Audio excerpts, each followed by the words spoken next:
500 साल पहले इटली के एक जीनियस लियोनार्दो दा विंची ने एक ऐसी पेंटिंग बनाई थी जो आज भी एक मिस्ट्री बनी हुई है, मोनालिसा। आखिर ऐसे क्या राज छिपे हैं इस पेंटिंग में जो इसे दुनिया की सबसे रहस्यमयी और सबसे फेमस पेंटिंग बनाते हैं। इस वीडियो को आखिर तक ज़रूर देखना। आप मोनालिसा के बारे में 23 ऐसी बातें जानोगे जो वाकई आपको हैरानी में डाल देंगी। नंबर 23। 23 जून 1852 को ल्यूक मास्पेरो नाम के एक यंग फ्रेंच आर्टिस्ट ने पेरिस के एक होटल की चौथी मंजिल से कूदकर अपनी जान दे दी। वो मोनालिसा की रहस्यमयी मुस्कान के लिए पागल था, उसकी सुंदरता पर मोहित था। उसने एक सुसाइड नोट भी छोड़ा जिसमें उसने मोनालिसा के लिए अपने प्यार और सालों के इंतज़ार की बात की थी। नंबर 22। मोनालिसा के बारे में जो सबसे रहस्यमयी बात है और जो बात आर्टिस्ट और हिस्टोरियंस को सबसे ज़्यादा सोचने पर मजबूर करती है, वो है मोनालिसा की रहस्यमयी मुस्कान, जो अलग अलग एंगल से देखने पर अलग अलग दिखती है, मतलब बदलती रहती है। पहले ये तस्वीर मुस्कुराती हुई दिखाई देती है, फिर ये मुस्कान फीकी पड़ जाती है और फिर गायब हो जाती है। एक रिसर्च से ये पता चला है कि जिस औरत को दा विंची ने इस पेंटिंग में बनाया है वो अपने अंदर कुछ राज छिपाए हुए है, इसलिए मोनालिसा की मुस्कान इतनी रहस्यमयी है। नंबर 21। कुछ सालों पहले एक डॉक्टर ने यह कहकर सबको हैरानी में डाल दिया कि मोनालिसा की मिस्टीरियस स्माइल का राज है उसके ऊपरी 2 दांतों का टूटा होना, और यही वजह है कि उसका ऊपरी होंठ थोड़ा दबा हुआ है। सन 2000 में हार्वर्ड के एक न्यूरोसाइंटिस्ट डॉक्टर मार्गरेट ने बताया कि मोनालिसा की मुस्कान नहीं बदलती बल्कि इंसान का माइंडसेट बदलता है। मतलब ये आपके दिमाग का खेल है, जैसा आप मोनालिसा के चेहरे को देखना चाहते हो वैसा ही आपको वो दिखेगा। ये इस चीज़ पर डिपेंड करता है कि आप किस चीज़ पर फोकस कर रहे हो। नंबर 20। लियोनार्दो दा विंची ने मोनालिसा को 1503 में बनाना शुरू किया था और वो 1517 तक इस पे काम करते रहे। उनको सबसे ज़्यादा समय मोनालिसा के होंठ बनाने में लगा था। मोनालिसा के होंठ बनाने में दा विंची ने 12 साल लगा दिए थे। नंबर 19। यह बात तो सच है कि मोनालिसा एक बेहद खूबसूरत पेंटिंग है और शुरू से ही ये काफ़ी मशहूर है, लेकिन इतनी मशहूर ये कभी नहीं थी जितनी कि ये तब हुई जब इसे पेरिस के लूव्र म्यूजियम से चुरा लिया गया। नंबर 18।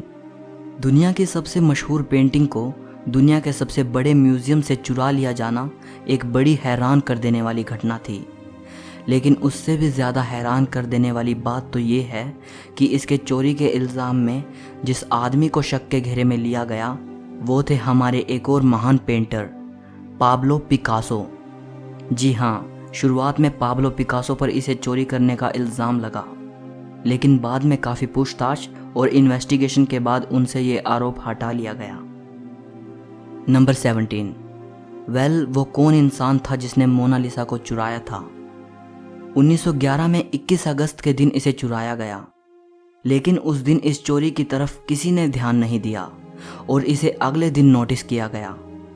लूव्र म्यूजियम को इन्वेस्टिगेशन के लिए 1 हफ्ते के लिए बंद कर दिया गया, इस कन्फ्यूजन की वजह से कि शायद पेंटिंग को म्यूजियम में ही कहीं और रख दिया गया होगा।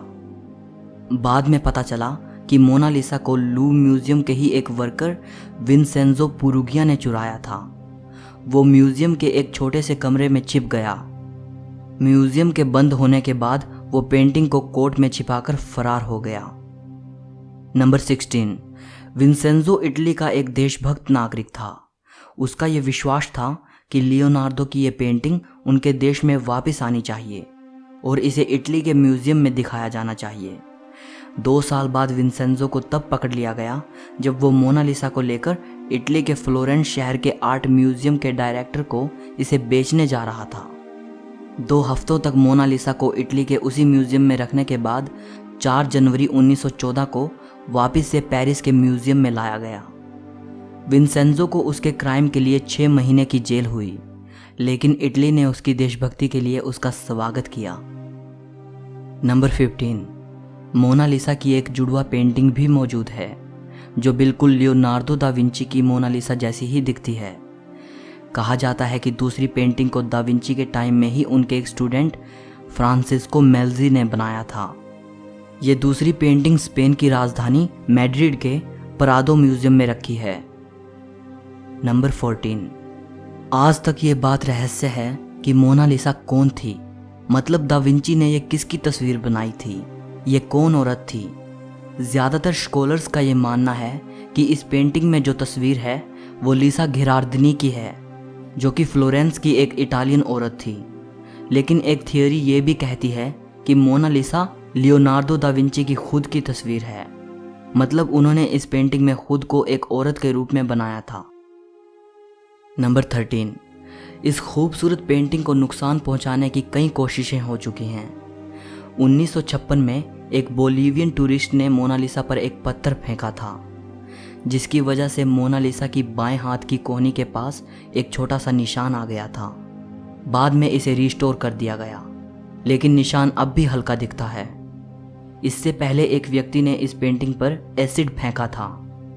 इसके बाद मोनालिसा की सिक्योरिटी को देखते हुए इसे बुलेट प्रूफ ग्लास के अंदर रखा गया, लेकिन इसके बाद भी एक लेडी ने मोनालिसा पर रेड पेंट से स्प्रे करने की कोशिश की थी, और 2009 में एक रशियन लेडी ने इसकी तरफ सिरेमिक टीकप फेंका, पर पेंटिंग दोनों ही केस में सुरक्षित रही। नंबर 12। लियोनार्दो दा विंची एक राइटर भी थे, लेकिन हैरानी होती है कि उन्होंने अपनी सबसे फेमस पेंटिंग मोनालिसा के बारे में कहीं कुछ भी नहीं लिखा। नंबर 11। सेकेंड वर्ल्ड वॉर के टाइम मोनालिसा को 6 बार अपनी जगह से बदला गया, ताकि ये बेशकीमती पेंटिंग जर्मन नाजियों के हाथों में ना चली जाए। नंबर 10। लियोनार्दो के ही एक स्टूडेंट ने 1514 से 1516 के बीच मोनालिसा का एक न्यूड वर्जन भी बनाया था, जिसे मोना वेना कहा जाता है। इसके हाथ और बॉडी की पोजीशन बिल्कुल लियोनार्दो की मोनालिसा जैसी ही है। कहा यह भी जाता है कि शायद इसे भी लियोनार्दो दा विंची ने ही बनाया हो। ये पेंटिंग पेरिस के कोंडे म्यूजियम में रखी है। नंबर 9। लियोनार्दो ने मोनालिसा को पेंट करने में 30 से भी ज़्यादा लेयर्स का इस्तेमाल किया था, और उनमें से कुछ लेयर्स तो एक इंसानी बाल से भी बारीक थी। नंबर 8। मोनालिसा दुनिया की मोस्ट वैल्यूएबल पेंटिंग है। गिनीज वर्ल्ड रिकॉर्ड के अनुसार मोनालिसा हिस्ट्री की हाईएस्ट वैल्यूएशन वाली पेंटिंग है। 1962 में इसकी कीमत $100 मिलियन आंकी गई थी। 2019 में ये $700 मिलियन के आसपास है, लेकिन फ्रेंच हेरिटेज लॉ के अकॉर्डिंग इसे बेचा और ख़रीदा नहीं जा सकता, क्योंकि ये पब्लिक के लिए है। नंबर 7। 1519 में दा विंची की मृत्यु के बाद मोनालिसा फ्रांस के राजाओं के प्राइवेट कलेक्शन का हिस्सा बन गई। फ्रेंच रिवॉल्यूशन के बाद मोनालिसा को पेरिस के लूव म्यूजियम में रख दिया गया। ये पेंटिंग नेपोलियन को इतनी पसंद आई थी कि कुछ समय के लिए उन्होंने इसे अपने बेडरूम में लगवा दिया था। नंबर 6। जितना आपको लगता है ये पेंटिंग उससे काफ़ी छोटे साइज़ की है। इसका साइज़ 30 बाई 21 इंचेस है और इसका वज़न 8 किलोग्राम है। दा विंची ने इसे पेपर और कैनवस पर नहीं बनाया था, बल्कि पॉपुलर की लकड़ी के पैनल पर ऑयल पेंट से बनाया था, और इतनी खूबसूरती से बनाया था कि इस पर ब्रश के निशान देखना बेहद मुश्किल है। दा विंची के टाइम में कैनवस और पेपर मौजूद थे, लेकिन उस वक्त के पेंटर ये सोचते थे कि छोटी पेंटिंग के लिए लकड़ी का यूज़ करना ही सही रहेगा। नंबर 5। जब आप इस पेंटिंग को देखते हो तो आप पाओगे कि मोनालिसा की आईब्रोज और आई लैशेज नहीं दिखती। अब सवाल उठता है कि लियोनार्दो दा विंची ने मोनालिसा की आईब्रोज और आई लैशेज क्यों नहीं बनाई। 2017 में एक फ्रेंच इन्वेंटर पास्कल कोट ने हाई रिजोल्यूशन स्कैन से ये पता लगाया कि दा विंची ने मोनालिसा की आईब्रोज और आई लैशेज बनाई थी। उसने बताया कि ये टाइम के साथ धीरे धीरे गायब हो गई, शायद ओवर क्लीनिंग की वजह से। नंबर 4। पैरानॉर्मल क्रूसिबल नाम की एक वेबसाइट ने यह दावा किया था कि मोनालिसा की पेंटिंग में एलियन छिपा है। कहा गया कि अगर इस पेंटिंग को लेफ्ट साइड से मिरर के साथ जोड़कर देखा जाए तो एलियन जैसी आकृति बनती है। ये बात तब सोचने पर मजबूर करती है जब एक और थ्योरी सामने आती है, जिसमें यह कहा गया कि दा विंची ने इस पेंटिंग के लेफ्ट साइड में बड़े ही सीक्रेट तरीके से एक मैसेज छिपाया है। थ्योरी बताती है कि पेंटिंग में इटालियन भाषा में लिखा गया है ला रिस्पोस्ता सी ट्रोवा की। इसका मतलब है द आंसर इज हेयर, यानी उत्तर यहाँ है। हालांकि इस थियोरी में कितनी सच्चाई है इसकी कोई पुष्टि नहीं की जा सकी और ना ही मैं इसके सच होने का कोई दावा करता हूँ। नंबर 3, मोनालिसा के फैन दुनिया भर में हैं। इस पेंटिंग पर बहुत सी पोएम्स भी लिखी जा चुकी हैं और सॉन्ग्स बन चुके हैं। जब से इसे पेरिस के लूव्र म्यूजियम में रखा गया है तब से इसे वहाँ लव लेटर्स मिलते हैं, चाहने वालों की तरफ से फ्लावर्स मिलते हैं। नंबर 2, मोनालिसा को इंग्लिश में मोनालिसा लिखा जाता है, लेकिन इसकी सही स्पेलिंग ये है। कोई इसे मोनालिसा कहता है तो कोई मोनालिसा कहता है, लेकिन इटालियन में इसकी करेक्ट प्रोनाउंसिएशन है मोनालिसा। इसका मतलब होता है माई लेडी। नंबर 1, दोस्तों अगर आप पेरिस के लूव्र म्यूजियम में जाते हो तो मोनालिसा के रूम में जाने के बाद जहां मोनालिसा रखी है उसके बिल्कुल ऑपोजिट डायरेक्शन में आपको एक बहुत बड़ी पेंटिंग मिलेगी जो कि मोनालिसा से कई गुना बड़ी है। इसका नाम है द वेडिंग फीस्ट एट कैना। इसे इटली के ही एक पेंटर पाओलो वेरोनेसे ने 1563 में बनाया था। दोस्तों ये पेंटिंग इतनी खूबसूरत है कि इसकी तारीफ के लिए शब्द कम पड़ जाएंगे, लेकिन क्योंकि ये पेंटिंग इतनी फेमस नहीं है इसलिए लोग इसे देखने में ज़्यादा इंटरेस्टेड नहीं हैं। यही वजह है कि मोनालिसा के सामने तो आपको बहुत भीड़ नज़र आएगी, लेकिन इसे देखने के लिए बहुत कम लोग खड़े मिलेंगे। दोस्तों अगर हम सच्चे आर्ट लवर हैं तो हमारे पास वो आंखें होनी चाहिए जो एक आर्टिस्ट की कला को परख सकें।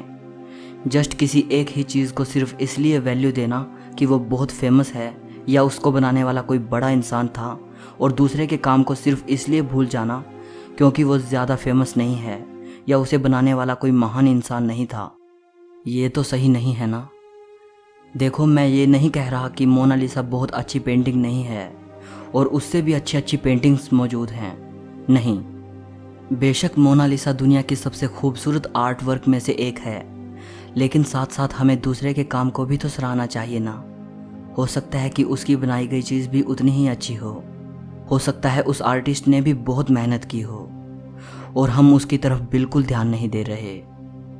मैं आखिर में एक और बात बताना चाहता हूँ जिससे मुझे उम्मीद है कि आप मेरी बात को पकड़ पाएंगे। पेरिस का ये लूव्र म्यूजियम दुनिया का सबसे बड़ा आर्ट म्यूजियम है। इसमें 35,000 हिस्टोरिक ऑब्जेक्ट्स रखे हैं, लेकिन ज़्यादातर लोग सिर्फ मोनालिसा को देखने आते हैं और उसके सामने सेल्फी लेकर चले जाते हैं। सो इस वीडियो के लिए इतना ही। अगर आपको ये वीडियो पसंद आई हो तो लाइक और शेयर ज़रूर करना, कमेंट करके इस वीडियो के बारे में अपनी राय देना, और अगर आप हिस्ट्री और फिलोसफी से जुड़ी ऐसी ही अमेजिंग वीडियोस देखना चाहते हैं तो चैनल को सब्सक्राइब करके घंटी को दबा देना। सो मिलते हैं अगली वीडियो में।